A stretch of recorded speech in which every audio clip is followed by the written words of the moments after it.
નમસ્કાર. શેર બજારમાં પૈસા કમાવા એટલે ઘણા લોકોને લાગે કે આ બહુ અઘરું છે, એક કોયડા જેવું.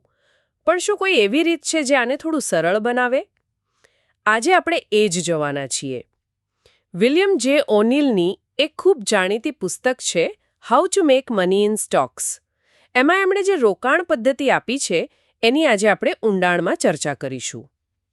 આપણી પાસે આ પુસ્તકનો સારાંશ છે અને એમાં ખાસ કરીને ઓનિલની જે પ્રખ્યાત કેન સ્લિમ પદ્ધતિ છે એના પર ધ્યાન અપાયું છે.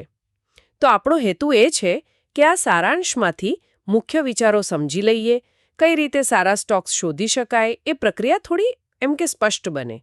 ચાલો આ શેર બજારની દુનિયાને થોડી વધુ સમજીએ. ચોક્કસ. અને આ કેન સ્લિમ પદ્ધતિની સૌથી મોટી ખાસિયત એ છે કે એટલે ડેટા પર આધારિત છે. ઓનિલે વર્ષો સુધી સેંકડો સફળ સ્ટોક્સનો અભ્યાસ કર્યો અને પછી આ તારણ કાઢ્યું છે. એમનો હેતુ એ જ હતો કે સામાન્ય રોકાણકાર પણ અંદાજ લગાવવાને બદલે નક્કર પુરાવાને આધારે નિર્ણય લઈ શકે. બરાબર. તો ચાલો સીધા જ મુદ્દા પર આવીએ. કેન સ્લિમ, આ 7 અક્ષર, આ ખાલી યાદ રાખવા માટે નથી, પણ એક આખી ચેકલિસ્ટ છે એવા સ્ટોક શોધવા માટે જે કદાચ મોટી તેજી પકડવાના હોય. આપણે એક પછી એક અક્ષરને સમજીએ. શરૂઆત કરીએ સી થી. સી એટલે કરંટ ક્વાર્ટરલી અર્નિંગ્સ પર શેર, મતલબ કે શેર દીઠ તાજેતરની ત્રિમાસિક કમાણી.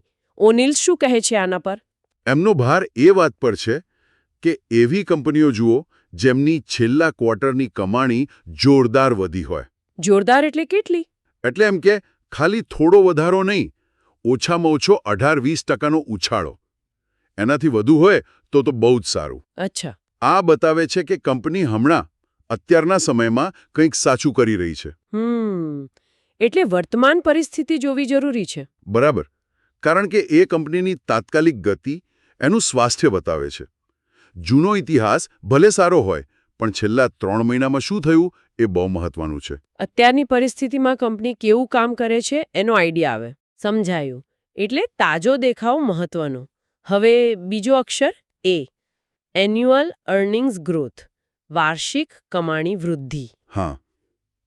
એટલે ઓનિલ કહે છે કે ખાલી એક ક્વાર્ટર સારું હોય એ પૂરતું નથી. બરાબર. આપણે એવી કંપનીઓ જોવાની છે જેમણે છેલ્લા ઓછામાં ઓછા 3 થી 5 વર્ષમાં સતત સારી વાર્ષિક કમાણી વૃદ્ધિ બતાવી હોય. એટલે લાંબા ગાળાનો દેખાવ પણ જોવાનો. ચોક્કસ. આ ખાલી એક ટેમ્પરરી ઉછાળો નથી, પણ લાંબા સમયથી કંપની સફળ છે, સ્થિર છે, એનો પુરાવો છે. આનાથી શું ખબર પડે? આનાથી કંપનીના બિઝનેસ મોડલની તાકાત દેખાય. એનું મેનેજમેન્ટ કેવું છે, બજારમાં ટકી રહેવાની ક્ષમતા કેટલી છે, એ બધું સમજાય. ઓનિલ માને છે કે જે સ્ટોક્સ ભવિષ્યમાં મોટા વિજેતા બને છે ને, એમનો ભૂતકાળ પણ મજબૂત હોય છે. ખરું. એટલે આ કોઈ અકસ્માત નથી, પણ એક પેટર્ન છે. બરાબર. મજબૂત પાયાનું પરિણામ છે. સરસ. હવે ત્રીજો અક્ષર N. New products, new management, new highs. નવી પ્રોડક્ટ્સ, નવું સંચાલન, નવી ઊંચાઈઓ. આનો શું મતલબ? ઓનિલનું સંશોધન કહે છે કે મોટા ભાગના સુપરસ્ટાર સ્ટોક્સમાં એમની મોટી તેજી શરૂ થતાં પહેલાં કંઈક નવું થયું હોય છે. કંઈક નવું એટલે? જેમ કે કોઈ ક્રાંતિકારી નવી પ્રોડક્ટ લોન્ચ કરી હોય, જે આખા ઉદ્યોગને બદલી શકે, અથવા કંપનીના મેનેજમેન્ટમાં કોઈ સારો ફેરફાર આવ્યો હોય, અથવા સ્ટોકનો ભાવ પોતે જ ટેકનિકલી નવી ઊંચાઈ બનાવી રહ્યો હોય. 52 અઠવાડિયાની નવી ટોચ. ઓનિલ કહે છે કે જે સ્ટોક પહેલેથી સારું કરી રહ્યા છે એ ઘણીવાર સારું કરવાનું ચાલુ રાખે છે. એટલે આ નવીનતા એક ટ્રિગર જેવું કામ કરે છે. હા, બરાબર. એ બજારમાં ઉત્સાહ જગાવે છે, નવી અપેક્ષાઓ ઊભી કરે છે. નવી પ્રોડક્ટ એટલે ભવિષ્યમાં વધુ કમાણીની આશા, નવું મેનેજમેન્ટ એટલે કદાચ વધુ સારી કાર્યક્ષમતા, અને નવી ઊંચાઈ એટલે રોકાણકારોનો વધતો વિશ્વાસ. આ બધું મળીને ભાવને ઉપર લઈ જવામાં મદદ કરે છે. અચ્છા. તો કમાણી જોઈ, નવીનતા જોઈ, હવે એસ, સપ્લાય એન્ડ ડિમાન્ડ, પુરવઠા અને માંગ. આ તો અર્થશાસ્ત્રનો નિયમ છે. હા, અને ઓનિલ એને સ્ટોક માર્કેટમાં બખૂબી લાગુ પાડે છે. કઈ રીતે? એમનું કહેવું છે કે એવી કંપનીઓ શોધો જેના બજારમાં ઉપલબ્ધ શેરની સંખ્યા, જેને ફ્લોટ કહેવાય, એ પ્રમાણમાં ઓછી હોય. શેર ઓછા હોય. અને એની માંગ ખાસ કરીને મોટા સંસ્થાકીય રોકાણકારો એટલે કે મ્યુચ્યુઅલ ફંડ, વીમા કંપનીઓ, મોટા ફંડ હાઉસ એમના તરફથી ઊંચી હોય અથવા વધી રહી હોય. એટલે ઓછા શેર અને ખરીદવાવાળા વધારે. એમ બરાબર. વિચારો, કોઈ વસ્તુ ઓછી હોય અને લેવાવાળા ઘણા હોય તો શું થાય? ભાવ વધે. બસ એ જ. સ્ટોક્સમાં પણ એવું જ.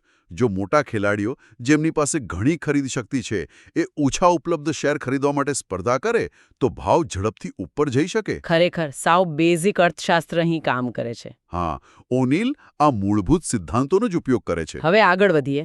એલ, લીડર ઓર લેગર્ડ, અગ્રણી કે પાછળ રહેનાર. આમાં શું છે?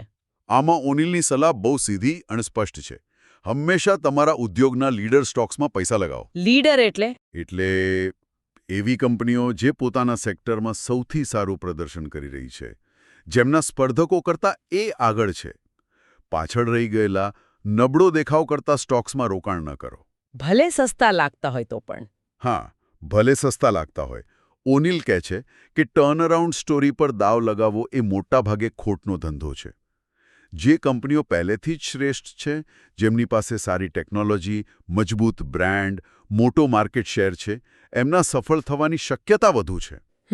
તેજીમાં એ સૌથી વધુ લાભ મેળવે છે અને મંદી આવે તો પણ એમના ટકી રહેવાની શક્યતા વધુ હોય છે. એટલે નબળા સ્ટોક સસ્તા છે એમ માનીને લેવા કરતાં સાબિત થયેલા વિજેતાઓ સાથે રહેવું વધુ સલામત છે. એટલે કે શ્રેષ્ઠ સાથે રહો. સમજી ગઈ. હવે આઈ, ઇન્સ્ટિટ્યુશનલ સ્પોન્સરશિપ, સંસ્થાકીય સ્પોન્સરશિપ. આ પેલી એસમાં જે વાત કરી એના જેવું લાગે છે? હા, એનાથી જોડાયેલું છે.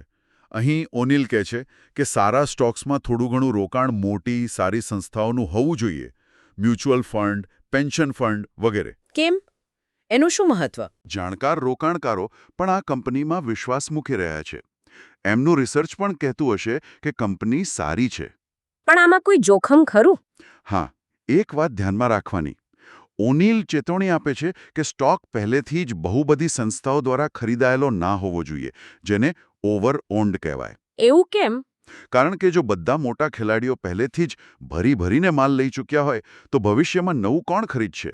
મોટી ખરીદી માટે અવકાશ ઓછો રહે, એટલે ભાવ વધારાની શક્યતા ઓછી થઈ જાય. અચ્છા, તો આદર્શ સ્થિતિ કઈ? આદર્શ સ્થિતિ એ છે કે કેટલીક સારી સંસ્થાઓએ રોકાણ કર્યું હોય અને એમાં નવા સંસ્થાકીય રોકાણકારો ઉમેરાઈ રહ્યા હોય, ખરીદી વધી રહી હોય. એ બતાવે છે કે વિશ્વાસ વધી રહ્યો છે અને હજુ ભાવ વધારા માટે અવકાશ છે. એટલે સ્માર્ટ મનીને ફોલો કરો, પણ ભીડ થાય એ પહેલા. બરાબર. યોગ્ય સંતુલન જરૂરી છે. અને હવે કેન્સલિમનો છેલ્લો અક્ષર, એમ, માર્કેટ ડાયરેક્શન, બજારની દિશા. તમે કહ્યું હતું કે આ બહુ મહત્વનું છે. હા, કદાચ સૌથી મહત્વનું. ઓનિલ આના પર ખૂબ ભાર મૂકે છે. એમનું સ્પષ્ટ કહેવું છે કે જો આખું શેર બજાર જ મંદીમાં હોય, બેર માર્કેટ ચાલતું હોય, તો તમે ગમે તેટલો સારો સ્ટોક શોધ્યો હોય, તો પણ એ નીચે જશે. હા, એની શક્યતા ઘણી વધી જાય છે. કારણ કે મોટાભાગના સ્ટોક્સ, ઓનિલના મતે, લગભગ 3માંથી 4 સ્ટોક બજારની સામાન્ય દિશાને જ અનુસરે છે. જ્યારે બજારનો માહોલ ખરાબ હોય, રોકાણકારો ડરેલા હોય, ત્યારે સારામાં સારા સ્ટોક્સ પણ વેચવાલીના દબાણમાં આવી જાય છે. એટલે કોઈ પણ સ્ટોક ખરીદો એ પહેલાં આખા બજારની તબિયત કેવી છે, એની દિશા કઈ તરફ છે, એ જોવું ખૂબ જરૂરી છે. એટલે તેજી હોય ત્યારે જ ખરીદવાનું. હા, ઓનિલનો આગ્રહ એ જ છે. તેજીમાં ખરીદો અને જો મંદીના સંકેત દેખાય તો સાવચેત થઈ જાઓ અથવા થોડો સમય બજારથી દૂર રહો. એમ સમજો કે સારામાં સારા વાહનને પણ સફર માટે પવન તો સાથ આપવો જોઈએ ને? બરાબર. તો CANSLIM થી સારા સ્ટોક મળ્યા, એમથી યોગ્ય સમય જોયો, પણ વાત અહીં પૂરી નથી થતી. ખરું ને? ક્યારે ખરીદવું અને ક્યારે વેચવું એના પણ નિયમો હશે? ચોક્કસ. ખાલી સારો સ્ટોક શોધવો પૂરતું નથી. એન્ટ્રી અને એક્ઝિટ પણ એટલા જ મહત્વના છે. તો ખરીદી માટે ઓનિલ શું કહે છે? ખાલી CANSLIM જોઈ લેવાનું? ના, એનાથી આગળ જવાનું છે. ઓનિલ ટેકનિકલ એનાલિસિસ, ખાસ કરીને ચાર્ટ પેટર્ન પર બહુ ભાર મૂકે છે. ચાર્ટ પેટર્ન એટલે પેલું લાઈનો અને ગ્રાફવાળું?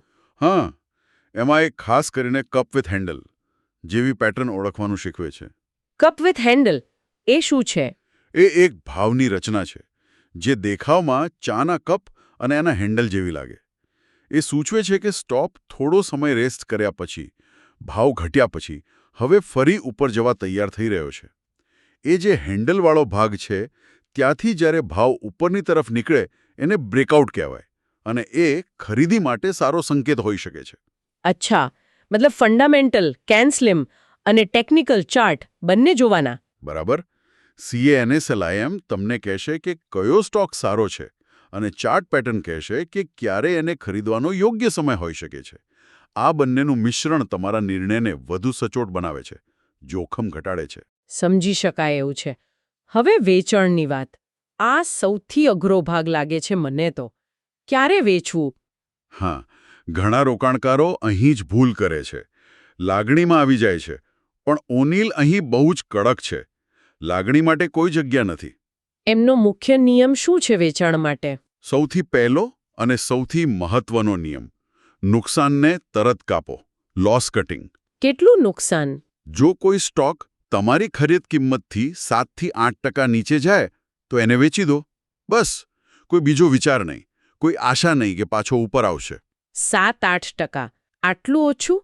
પણ કદાચ એ પછી ઉપર જાય તો? સારો સવાલ છે.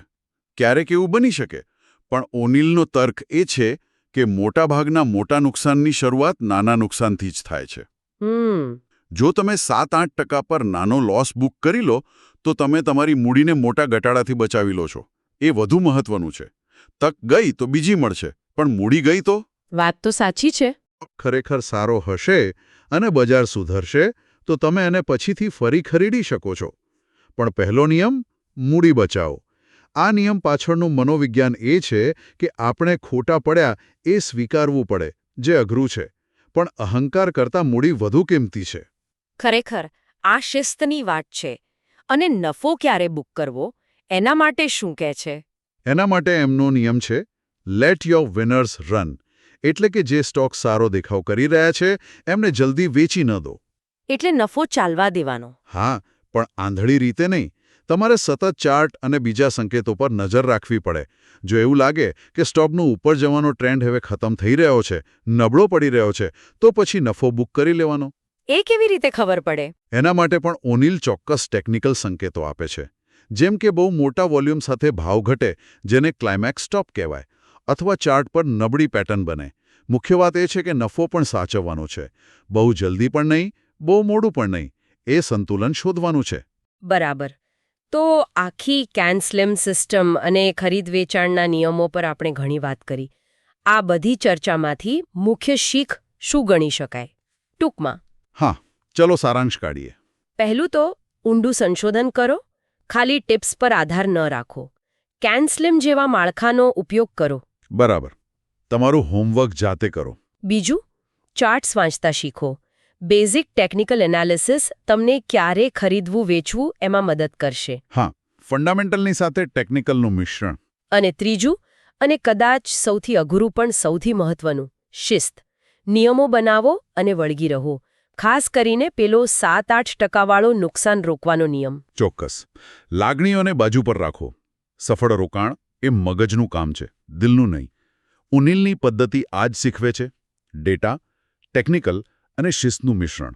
એટલે એમ કહી શકાય કે ઓનિલ શેરબજારમાં સફળ થવા માટે એક સ્પષ્ટ રસ્તો બતાવે છે, જેમાં મહેનત છે, સંશોધન છે અને સૌથી વધુ તો શિસ્ત અને ભાવનાત્મક નિયંત્રણ છે. બરાબર.